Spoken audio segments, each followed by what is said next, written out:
All right, so for the try-its, number 1, it says that the original price of the mittens are $5 and you get to take 20% off.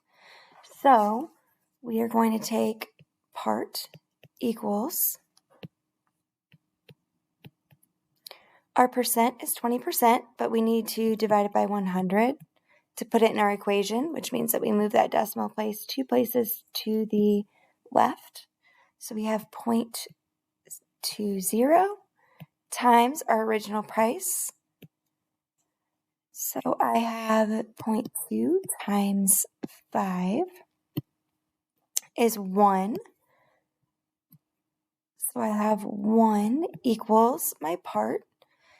Now this is my discount. So now I need to subtract it from my original price. So $5 minus my $1 discount equals my new price of $4. $4 mittens, that's not too bad. All right, number 2. The original price of the hat is $15.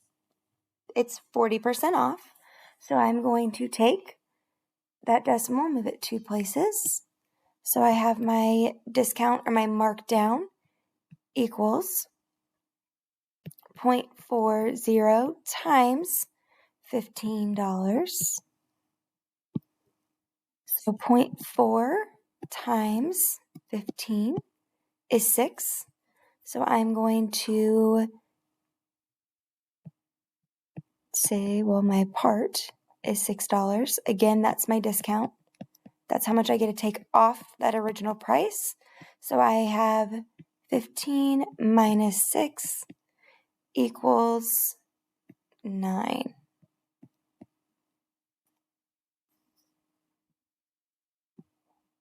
And the final one, we have 15% off a bike that was originally $150. So move that decimal, 1, 2.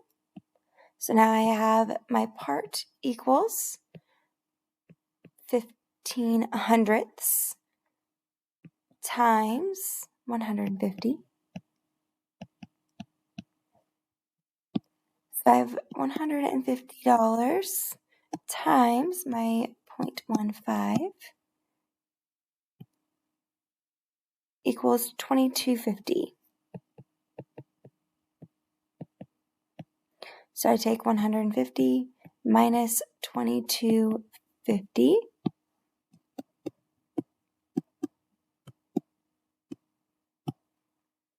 is $127.50.